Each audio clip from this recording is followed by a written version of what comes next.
কথা শুধুমাত্র 98.3 মির্চিতে।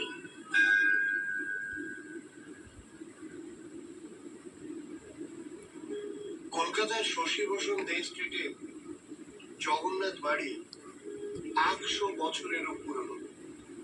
প্রবাদ আছে পলাশীর যুদ্ধের সময় বৈদ উপাধিধারী একজন ওড়িয়া ইংরেজদের হাত থেকে শালগ্রাম শিলা উদ্ধার করেছিলেন। তিনি এক জগন্নাথ মন্দির নির্মাণ করে সেখানে ওই শিলার প্রতিষ্ঠা করেন। ওই মন্দিরের কাছে অবস্থিত শিয়ালদহ বউবাজার অঞ্চলের রথের মেলা খুবই উল্লেখযোগ্য। এছাড়া ধরুন না কেন হাওড়া জেলার চেঙ্গাইলে জগন্নাথ, বলভদ্র ও সুভদ্রার মন্দির, 24 পরগনার হাজিপুর, বিড়লাপুর, হুগলি জেলার চাঁদদানি ও চন্দননগরের রথযাত্রা প্রসিদ্ধ। এই অনুষ্ঠানে কেবল ওড়িয়ারাই নয়, সকল সম্প্রদায়ের সকল ভাষাভাষী মানুষ এতে অংশগ্রহণ করেন। কলকাতার দ্বারদেশে অর্থাৎ কিনা বড় বাজার, সেখানে জগন্নাথ মূর্তি পূজা অত্যন্ত প্রাচীন। আর এর কাছেই তো আছে না কলকাতার বিখ্যাত জগন্নাথ ঘাট। এই ঘাট সূর্যবংশীয় রাজাদের দ্বারা প্রতিষ্ঠিত। কলকাতা, হুগলি, হাওড়া ও 24 পরগনার মধ্য দিয়ে প্রবাহিতা গঙ্গার দুই তীরে উৎকল ব্রাহ্মণেরা হিন্দুদের নানা পূজা, উপাসনা, শ্রাদ্ধাদি কর্মে সাহায্য দান করেন, যা জগন্নাথ সংস্কৃতি প্রবহমানতার সাক্ষ্য বহন করে। শুনছেন মির্চির কালীকথা।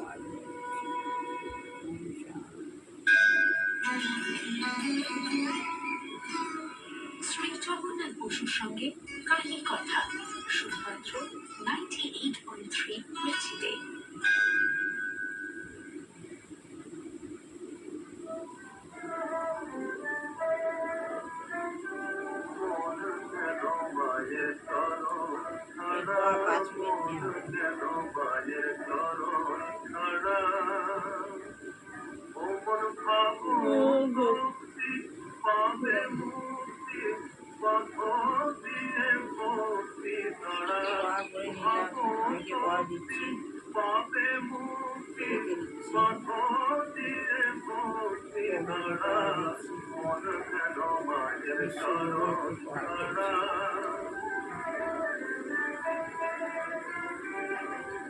নয়ন থাকতে দেখলে না মন, এমন তোমার কপাল।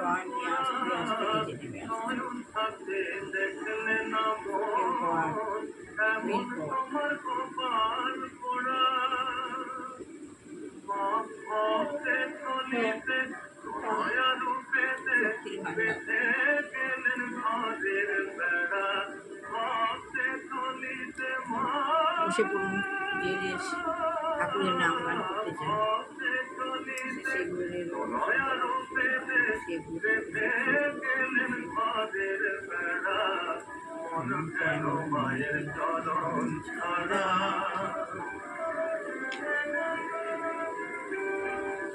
মায়ের যত ভালোবাসে বোঝা যাবে মৃত্যু শেষে। মায়ের যত ভালোবাসে বোঝা যাবে মৃত্যু শেষে। মনে দণ্ড সুচার কন্যা কাটি শেষে দেবে মগরা। মন কেন মায়ের চরণ ছাড়া।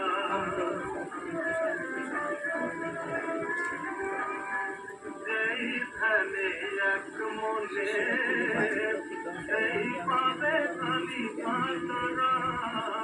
যেই ধ্যানে এক মনে সেই পাবে কালী কাতরা।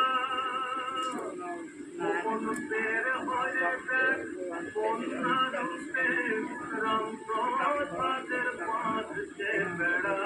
বের হয়ে দেখ মন রে আমার, বের হয়ে দেখ মা কন্যা রূপে রামপ্রসাদের পাঁচে বেড়া।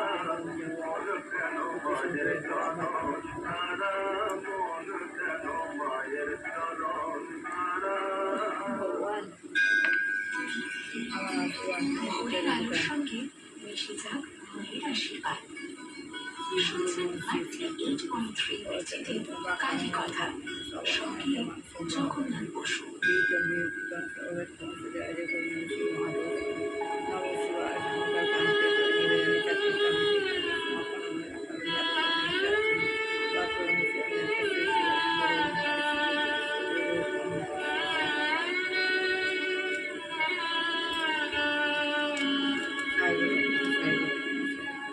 শঙ্কর মন মোহে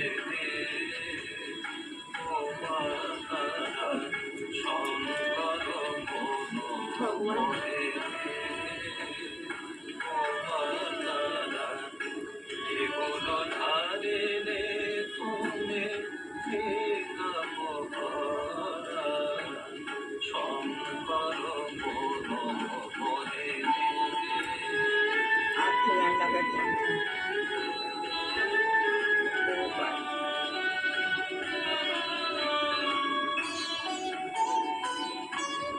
কালো তোমারি কোলে ত্রিপুরার পদতলে ত্রিকালো তোমারি কোলে ত্রিপুরার পদতলে ত্রিনয়নে তাদের হয়েছ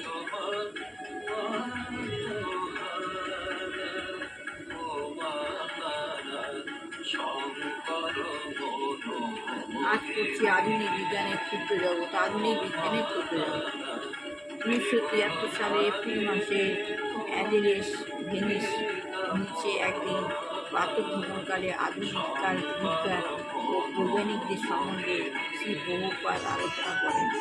1973 সালে এপ্রিল মাস, 5 থেকে এপ্রিল মাস, লস অ্যাঞ্জেলেস ভেনিস।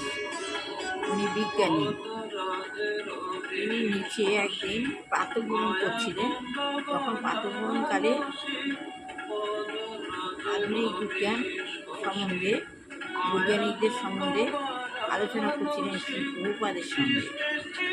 তখন তিনি বললেন তার গভীর দর্শন, প্রবল জ্ঞান, তার গভীর দর্শন হচ্ছে প্রবল জ্ঞান, অদ্ভুত সরলতা প্রবলতায় তিনি জীবনে অনিষ্ট সম্বন্ধে বৈজ্ঞানিকদের সংকীর্ণ চেতা যুক্তিহীন মতবাদগুলি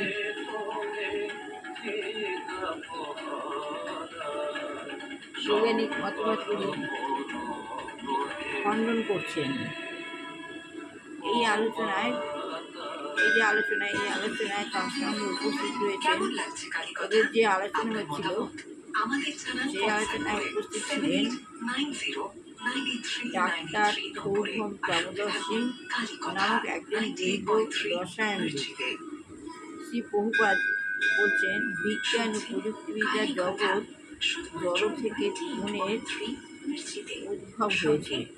আর এই জগৎ জড় থেকে জীবনের উদ্ভব হয়েছে। এই ভ্রান্ত ধারণার ভিত্তিতে পরিচালিত হচ্ছে। এই যে ভ্রান্ত ধারণা, এটা হচ্ছে ভ্রান্ত ধারণা। জড় থেকে জীবনে উদ্ভব হচ্ছে, জড় থেকে জীবনে উদ্ভব হচ্ছে না, জড় থেকে জীবনে উদ্ভব হয়নি। উনি বলতে চাইছেন এটা বিজ্ঞান প্রযুক্তিবিদ্যার জগতে তিনি বলতে চাইছেন জড় থেকে জীবনে উদ্ভব হয়েছে। এই ভ্রান্ত ধারণার ভিত্তিতে পরিচালিত হচ্ছে। এই অর্থহীন মতবাদের বিরোধিতা, এটা একটা ভ্রান্ত ধারণা, এই ভ্রান্ত ধারণার ভিত্তিতে পরিচালিত হচ্ছে। এই অর্থহীন মতবাদের বিরোধিতা না করে আমরা পারি না। উপকার বলছেন যে এই যে অর্থহীন বিরোধিতা, এই অর্থহীন মতবাদের বিরোধিতা,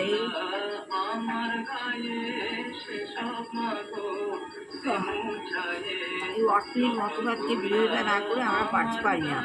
জড়ের থেকে জীবনে উদ্ভব হয় না, জড় থেকে যখন জীবনের উদ্ভব হয় না, জীবন থেকে জড়ের উদ্ভব হয়। এটি কোনো মতবাদ নয়, এটি বাস্তব সত্য। আধুনিক বিজ্ঞান এক ভ্রান্ত মতবাদের উপর প্রতিষ্ঠিত। আধুনিক বিজ্ঞানটা আমাদের এক ভ্রান্ত মতবাদের উপর, তাই তার সমস্ত বিচার এবং ভ্রান্ত মতবাদগুলি যখন সংশোধিত হবে তখন মানুষ সুখী হবে। এই আধুনিক বিজ্ঞানে এই ভ্রান্ত মতবাদগুলি যখন সংশোধন করা হবে, ঠিক করা হবে, তখন মানুষ সুখী হবে। মানুষ এখন ভ্রান্ত ধারণায় চলছে।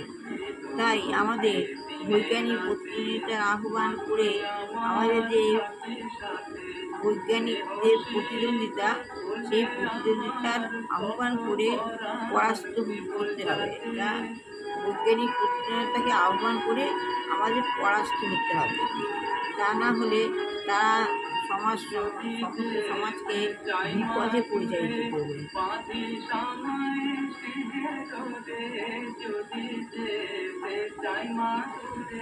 ভ্রান্ত ধারণাগুলোকে আমাদের কী করতে হবে? এই ভ্রান্ত ধারণাগুলোকে আমাদের পরাস্ত করতে, আমাদের বর্জন করতে হবে। তা না, যদি বর্জন না করি, তা না হলে তারা সমস্ত সমাজকে বিপদে পরিচালিত করবে। আমাদের সমাজ বিপদে পরিচালিত হবে। জড়পদার্থের যুক্তি 6টি পরিবর্তন হয়। জড়পদার্থের 6টা পরিবর্তন হয়। কী কী? জন্ম, বৃদ্ধি, স্থিতি, উৎপাদন, হ্রাস এবং মৃত্যু। তাহলে কিন্তু জড়কে সজীব করে রাখে যে আত্মা, তা নিত্য, তার এই সমস্ত পরিবর্তন হয় না। আপাতভাবে জীবনের বৃদ্ধি হচ্ছে বা হ্রাস হচ্ছে বলে মনে হতে পারে, যেহেতু সম্পূর্ণভাবে বিনাশপ্রাপ্ত হওয়ায় আগে পর্যন্ত এই পরিবর্তনই চলতে থাকে। অবশেষে পুরাণ দেহটির মধ্যেও মৃত্যু হয়। তো ভালো লাগলে আজ একটুখানি পড়লাম, ভালো লাগলে জগন্নাথ সড়ক ছিল যাত্রীদের যাতায়াতের পথ। পূর্ব ভারত এবং উত্তর ভারতের যাত্রীরা পুরী যাওয়ার সময় এই পথে অনুসরণ করত। অবশ্য চৈতন্যদেব বর্তমানে ডায়মন্ড হারবারের নৌকায় চড়ে উৎকল দেশের বাড়িতে পা দিয়েছিলেন। শ্রী চৈতন্য এবং তার শিষ্য মণ্ডলী পূর্ব ভারতে জগন্নাথ সংস্কৃতির প্রসারে বিশেষভাবে সাহায্য করেছিলেন। গৌড়ীয় বৈষ্ণব সমাজে ইষ্ট দেবতা শ্রীকৃষ্ণ শ্রী জগন্নাথের মধ্যে আরোপিত হওয়ার জন্য চৈতন্য যুগে পূর্ব ভারতে জগন্নাথ ধর্মধারা স্রোত প্রবাহিত হয়েছিল। ফলে দেখুন, পূর্ব ভারতে বহু মঠ, মন্দির এগুলো তৈরি হয়েছিল। এর মধ্যে অনেকগুলি লুপ্ত হয়ে গেল, কতগুলো তো আজও বর্তমান। এমনকি ভারতের উত্তর পূর্বাঞ্চল, ভাবুন মণিপুরের রাজধানী ইম্ফলে অষ্টাদশ শতকের দ্বিতীয় ভাগে রাজা রাজর্ষি ভাগ্যচন্দ্র একটি বিরাট জগন্নাথ মন্দির নির্মাণ করেছিলেন। ইম্ফলে আজও সেই মন্দিরটি বর্তমান। এখানে বসন্ত রাস, রথযাত্রা এসব উৎসব অনুষ্ঠিত হয়, যা কিনা মণিপুরের জাতীয় উৎসব নামে পরিচিত। বৈষ্ণব রাজ ভাগ্যচন্দ্র নিজে কবি ছিলেন। তিনি গোবিন্দ লীলা বিলাস কাব্য রচনা করেছিলেন। রাজা জগন্নাথের কাছে জয়দেবের গীত গোবিন্দের অষ্টপদ পরিবেশনের ব্যবস্থা করেছিলেন। এই সঙ্গীত বসন্ত উৎসব, হোলি, রথযাত্রার সময় মহা সমারোহে খাওয়া হয়। এতে কিন্তু উচ্চ নীচ, ধনী দরিদ্র, শিশু বৃদ্ধ সব স্তরের লোক অংশ নেয়। গীত গোবিন্দের গান করতে করতে সকলে রথ টানে। এখানে অর্থাৎ ইম্ফলের জনসমাজে যেভাবে জগন্নাথ দেব পরিচিত, সমাদৃত, ঠিক তেমনি জয়দেব। সেই জন্য রথযাত্রাকে এখানে বলা হয় জয়দেব যাত্রা। প্রভু জগন্নাথের আশীর্বাদী হাত আপনার মাথায় পড়ুক। ভালো থাকুন, আনন্দে থাকুন, রূপান্তর হোক আপনার জীবনে। কালী কথায় আপনি আছেন জগন্নাথ বসুর সঙ্গে। শ্রী জগন্নাথ বসুর সঙ্গে কালী কথা, ভালো লাগবে পাওয়ার